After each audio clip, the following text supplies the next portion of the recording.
What is going on, everyone, and welcome back to the channel. I hope you're all doing well. Now, today I've got for you 3 crazy Reddit stories.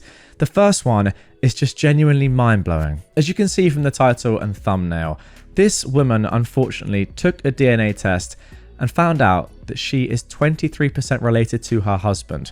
But as we read the story and get more and more info on what's going on here and I guess the general widespread issues of donor-conceived people, this gets a whole lot more horrifying. Strap yourselves in, here we go. I just took a DNA test. It turns out I'm 23% related to my husband. This was originally posted on October the 8th, 2024. Hey everyone, I've known my whole life that I'm donor-conceived. I grew up in New South Wales and my parents were always open about it, so it was never some big secret. I didn't think much about it beyond that though, until a couple of years ago when my husband and I decided to take an ancestry DNA test. We thought it would be fun. Maybe I'd find some half-siblings and he'd learn a bit more about his side of the family. Well, we got the results and I matched with him, my husband, as a half-sibling. At first, I thought it had to be some kind of mistake, or maybe I misunderstood something. But no, after looking into it, we realized his dad was also a donor and no one ever told him. Now, here we are, married for years with 2 kids, and we're still trying to figure out how to process the fact that we are siblings. I don't even know how to explain how I feel. It's just overwhelming. I love him, of course, but this changes so much.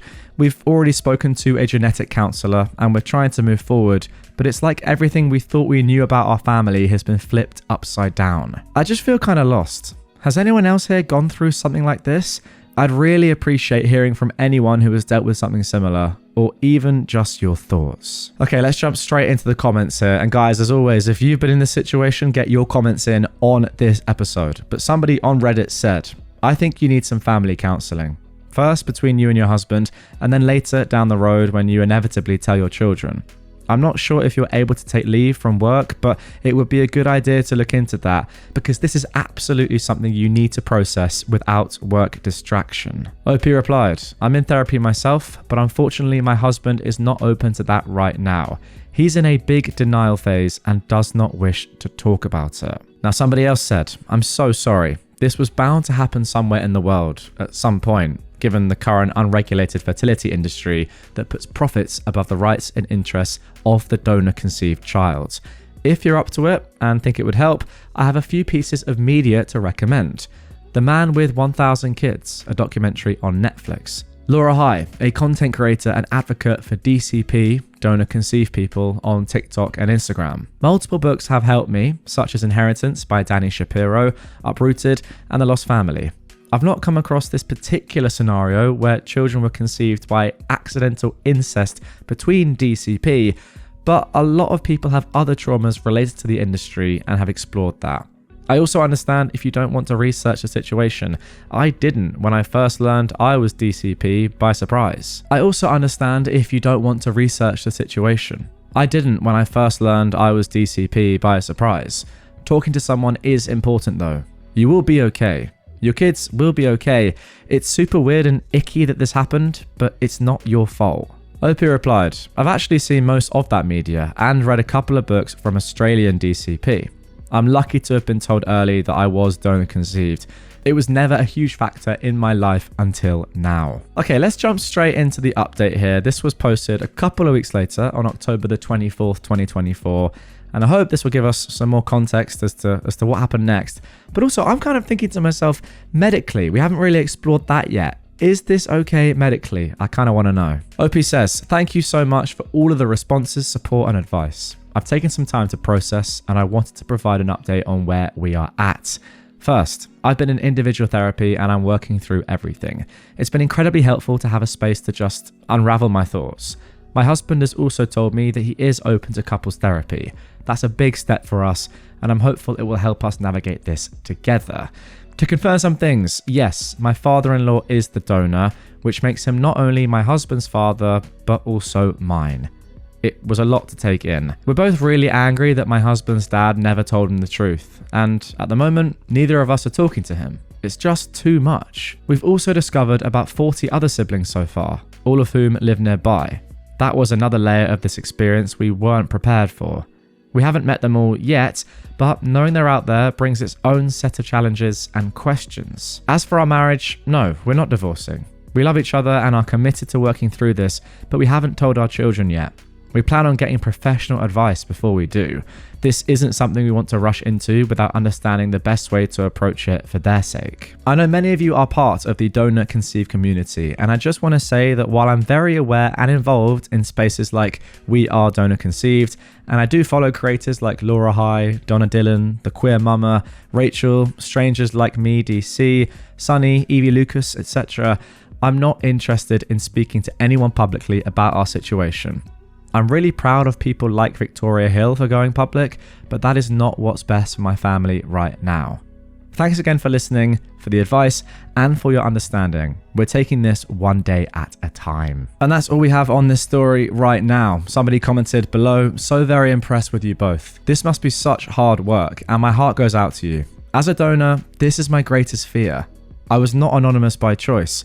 Back in the day, the fertility clinics capitalized on our naivety. Okay guys, so there we go. Crazy story to start off this episode. I do, however, just want to talk about someone that OP mentioned there before we move on and I give my overall thoughts. This is Victoria Hill, somebody who went public about their situation, which is very similar to OP. So let's have a quick read of this because it's also very, very interesting. And to be honest, yeah, as it says here, horrifying and also scary. So, the title of this article is, A DNA Test Turned Her Life Upside Down. She's Not Alone. Victoria Hill never quite understood how she could be so different from her father in looks and in temperament. She's a 39-year-old licensed clinical social worker from Connecticut, and she used to joke that perhaps she was the mailman's child. Her joke eventually became no laughing matter. Worried about a health issue and puzzled because neither of her parents had suffered any of the symptoms, Hill purchased a DNA testing kit a few years ago and sent her DNA to 23andMe. What should have been a routine quest to learn more about herself turned into a shocking revelation that she had many more siblings than just the brother she grew up with. The count now stands at 22. Some of them reached out to her and dropped more bombshells. Hill's biological father was not the man she grew up with, but a fertility doctor who'd been helping her mother conceive using donated sperm. That doctor, a sibling told her, had used his own sperm to inseminate her mother, allegedly without her consent. But the most devastating revelation came this summer, and this article was posted when? Back in, well, actually, yeah, February 14th, 2024. So I presume last summer, 2023. That is, I mean, so far this is absolutely shocking, by the way. Can't quite believe what I'm reading. Hill found out that one of her newly discovered siblings had been her high school boyfriend, one she says she easily could have married. I was traumatized by this, she said. Now I'm looking at pictures of people thinking, well, if he could be my sibling, anybody could be my sibling. Hill's story appears to represent one of the most extreme cases to date of fertility fraud, in which fertility doctors have misled their female patients and their families by secretly using their own sperm instead of that of a donor. It also illustrates how the huge groups of siblings, made possible in part by a lack of regulation, can lead to a worst case scenario coming to pass: accidental incest. And yeah, much like the story I've just read, this, to be honest, is somehow even worse. I mean, the fact that I don't know about the laws and the regulations and what constitutes assault. I mean, that surely does. But wow, just insane that this sort of stuff can go on. I think overall, and I'm really not well versed in this, so I don't want to give a kind of a sort of a set opinion based on facts. So it's going to be just more my sort of general opinion reading this without knowing too much about it. Surely there has to be more regulation here. Not just with the stuff that I've just read about Victoria Hill. That is obviously massively illegal and is just, yeah, people, like, that is assault. You should go to prison for that sort of stuff, obviously. But going back to the Reddit story, the original post there, I don't think, how can it possibly be right that somebody can donate their sperm, have loads of like donor children, but then they not know who their actual real parent biologically is. This person had 40 other, they said they discovered 40 other siblings so far, all of whom live nearby. Now, like just working on sort of probability there, actually it's relatively likely, genuinely, that, I mean, not likely, but there's a very good chance that you could easily be in a relationship with somebody that therefore was or is one of your siblings. I mean, out of all those 40 people, if you guys know about the birthday probability thing, where if you have a group of 26 people, it's actually statistically probable that that at least one person or two people in that room, in that group, will share a birthday. If you have 40 people in a town, it's actually, quite probable that at least two of them will be in a relationship. How is that fair? And by the way, the maths does work out there. I know it sounds crazy, but if you're a maths person, you'll know this. How is that fair that people can just live their lives not knowing who their actual parent is? Surely something's got to be done there. I don't know. You guys get in the comments down below. Clearly, I don't know much about this, so let me know in whichever country you're commenting from or you live in what the rules are, because I'd love to know more about this, but it just seems so unfair that something like this we've seen with Victoria Hill, with OP here on Reddit, can happen so easily, and there's literally nothing you can do to stop it. Despite the fact that OP knew that her parents weren't biologically her parents, or sorry, her mum was, but her dad wasn't, right? Still, it's like she couldn't have done anything to prevent this. It's crazy, but yeah, as I said, comment down below. Now moving on to our second story of this episode. Someone opened a credit card in my name and ran up a $6,000 bill. My mum told me to just ignore it. It turns out she was the one who opened it. The original post for this one came on September the 6th, 2024. I'm looking for my next steps here, as I'm still in college and 3 hours away from home. Long story short, I applied for a job for my last year of school, which required a background check. When I found out I didn't get the job a couple of weeks ago, I wasn't too shocked, as I'm sure a lot of people apply for the spots. What did though shock me was when I got a letter on Tuesday from the employer which said information in my credit may have been used against me. It then listed a charged off account and multiple missed payments on an account. I've never been even a day late in my life for the one credit card I've had since I was 18. When I went to pull my credit, I saw the charged off account, which looks like it was last updated in June. Immediately, I figured my credit had been stolen and I called my mum. She said if I didn't open the account, just ignore it. And if I get sued, tell the judge an unknown person stole my identity. That didn't make any sense to me, as anyone could say that about anything whenever they get sued. When I told her I was probably going to talk to the cops about it, she said I wouldn't want those people in my life. My roommate said it sounded like my mum opened the account and doesn't want to get in trouble for it. I was able to speak with someone in the fraud department for the card, and they got me some information about it. Several cash advances from an ATM about a block from my mum's house, along with a couple of stores in my hometown. I told my mum all of that and I asked her to come clean. She refused and got mad at me for accusing her of stealing my identity. Finally, I told her I'm going to the police about it, and she blew a gasket, saying she needed the money and to mind my business. She said I can't call the police because they might revoke her probation, felony battery charges from last year, and she might end up doing time in county. I can't really sacrifice my future in this case, and while I love my mum, I'm devastated she'd do this to me. I think I should go to the cops, but I'm feeling some guilt about it. Oh my goodness me, you just have to go to the cops. I know she's your mum, but if you don't go to the cops and you don't say anything, these ramifications for you could be life-changing, and at this point you just have to be selfish and tell the truth. Your mum's put herself in this position, she has to deal with the consequences. I know she's your mum, but it's as simple as that. Anyway, let's move on to the update, which came at the start of October. I ended up filing a police report for identity theft. The day after I did it, I got a call from an investigator and we talked for about 20 minutes. We also talked a little bit about the job I applied for, which is federal, and he said their background investigator would definitely be pulling his report for the identity theft. Because of that, I decided to go through with the charges. Last week, the investigator called me back to confirm that I would be willing to testify against my mother, though he didn't think it would come to that and would likely end with a plea. I told him I would. Yesterday, my mum got arrested on her way home from work. She has an initial appearance this afternoon, but on her previous felony, it looks like a petition to revoke has been filed with a date later this month. I feel like she's going to snap, like she's never snapped before on me when she gets out, probably later today. I don't plan on answering the phone. Let's get straight into the next update. This one was posted 4 weeks later on October the 5th, 2024, and it's the final update that we have so far. My mother had her petition to revoke hearing yesterday, and from what I understand, the investigator from my identity theft case made a statement and her probation was revoked. She got remanded into county jail immediately. My sister was freaking out all day yesterday trying to get my mum's affairs in order since we have no idea when she'll get out. I haven't heard from the investigator since the call a few weeks ago, but I take it as a good sign he made a statement and my mum's probation was revoked. Another good thing is that the account came off of my credit report. My credit is back above 740 with no negative marks.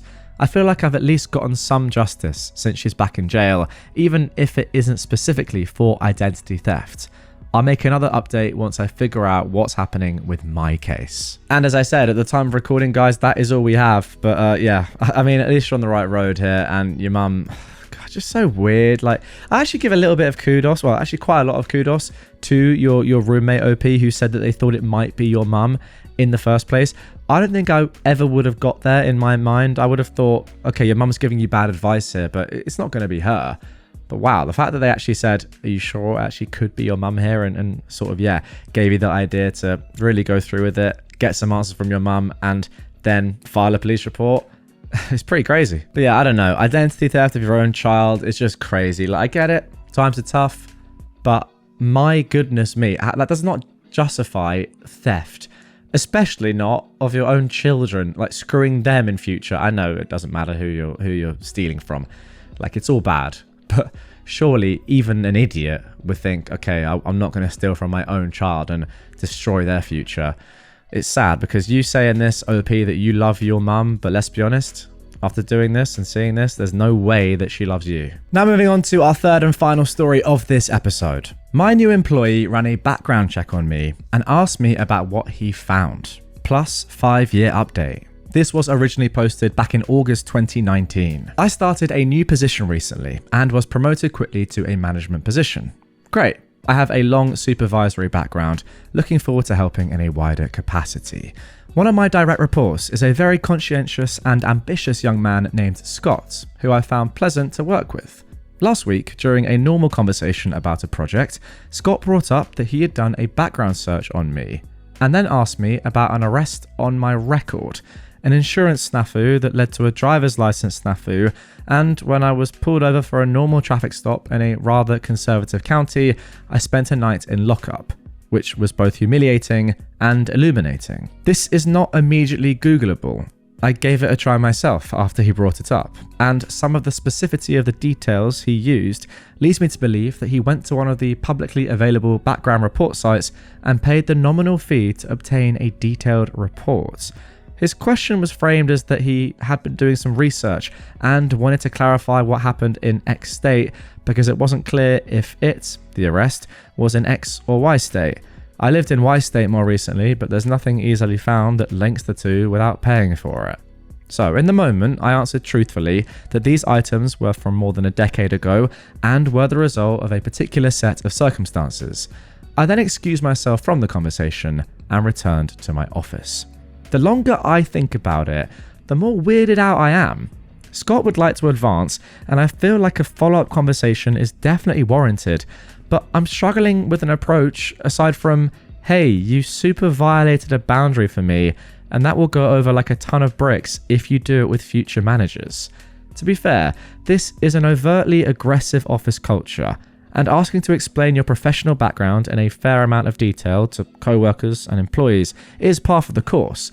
But while I understand having a background check run by the company during the hiring process, I'd like to keep my personal background personal.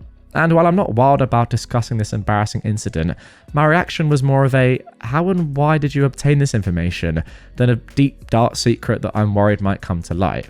How do I let go of my weirded out feeling, and how do I best address this in a follow-up conversation? Yeah, so weird is all I can say to that. Why has Scott done this? I have absolutely no idea, but the beauty of this post is that just a couple of weeks ago at the time of recording, October the 24th, 2024, over 5 years since the original post, we got this update. Okay, so OP originally posted that, actually not on Reddit, but to accidentallyrelated.org, which is actually where a lot of the posts on Reddit, the sort of best of Redditor update posts, originally come from. So he said, imagine my surprise when I opened your blog today to find you had re-released my letter. I felt an update was owed to everybody. I can't tell you how much I appreciated your advice on this peculiar situation.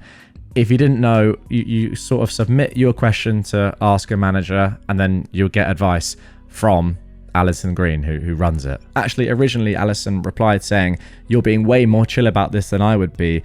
It's an incredible overstep to run a paid background check on your new manager. Yeah, I completely agree with that. She also says, what's really weird here is that he thought he somehow had standing to A, make it clear to you that he did this, and B, ask you to clarify what he found. I mean, I agree here. I mean, I'm not a manager. Well, I suppose technically I might be. Who knows?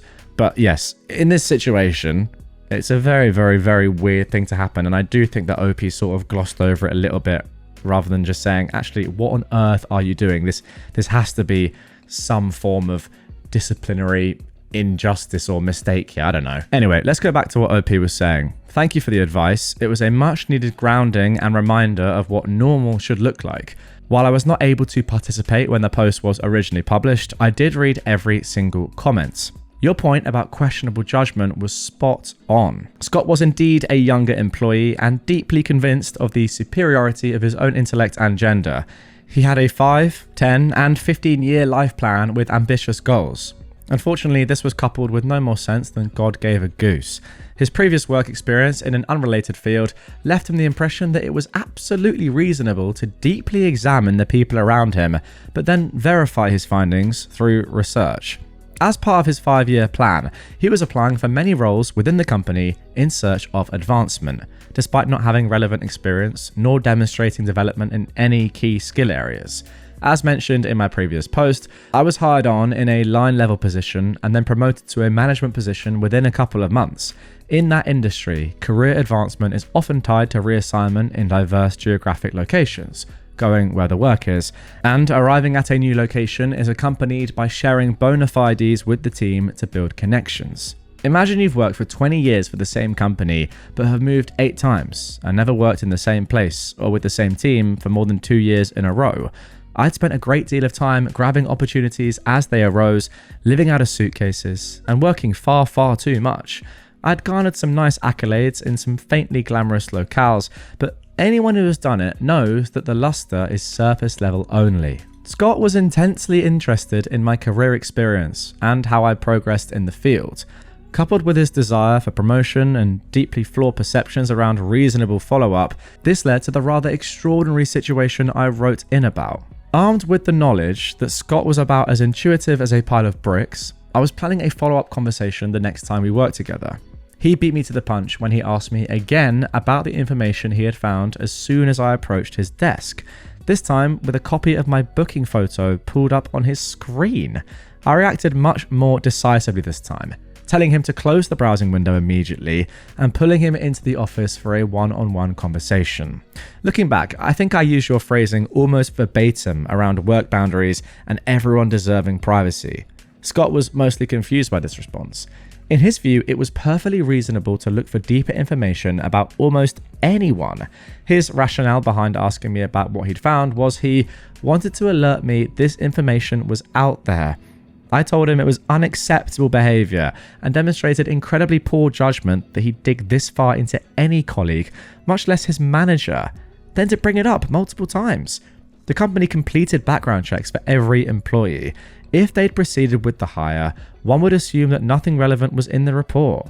I also let him know this was such an egregious situation, so we would be documenting both conversations and issuing a write-up, and this endangered his future with the company. After distance from the situation, I genuinely believed that Scott was an incredibly intelligent person, demonstrating that anyone can be an absolute idiot. So, did I document the situation in detail? Absolutely. Did I discuss this with HR and my boss? Absolutely. And she was ready to fire Scott. HR was flabbergasted and incredibly helpful in their handling of the situation. My documentation plan was supported with the agreement that Scott was on his final chance. Did Scott get promoted into another position? Not while I was there. After this incident, he did demonstrate an earnest desire to improve as a team member and make amends. We parted on decent terms. I actually wound up suggesting that he read Ask a Manager regularly. Unfortunately, my industry was one devastated by the pandemic. I wrote the letter in mid-2019. By March of 2020, almost my entire professional network was either unemployed or being overworked as skeleton staff. Driven by necessity, I grabbed a copy of Alison's book, How to Get a Job, and after giving some serious consideration about what I'd like out of my work moving forward, I retooled my resume and got to hunting. I've successfully transitioned to a new, very different industry and landed a position with a great company. It offers a much better work-life balance and more reasonable employee culture. While I do sometimes miss my old career, my situation is much improved and I've been quite happy to be settled down. I have no idea where Scott has landed, but I wish him well. I will not be Googling him. Okay, and there we go. That's probably one of the weirdest best of stories that I've read. Just so strange. What weird behavior. Now, because you guys have listened to all of this episode and you've watched this long, I'm going to give you a little insight into my own life, which I probably shouldn't, but I'm going to anyway as a sort of reward, if you can call it that, for your time. Now, what I will say is this.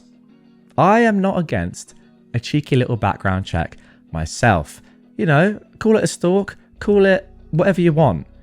But it's not lasting like, you know, a long time, and I'm not paying money for it. It's just a couple of minutes looking to see if someone is who they say they are or what they've done in their life. I know I'm not the only person that does this. And to be more specific, I'm talking about girls on dating apps that I'm trying to see if they might be potential catfishes or not before I go on a date with them. I have been, well, I do go on LinkedIn, for example, and see if I can get a little bit more information about a certain individual before I go on a date with them, just to see if it's worth my time, I'll be honest, and to see if they look the same in their work photos as they do on Hinge or other dating apps, you know, because why not? It takes 2 minutes. Maybe it's immoral, maybe it's unethical. You let me know in the comments down below.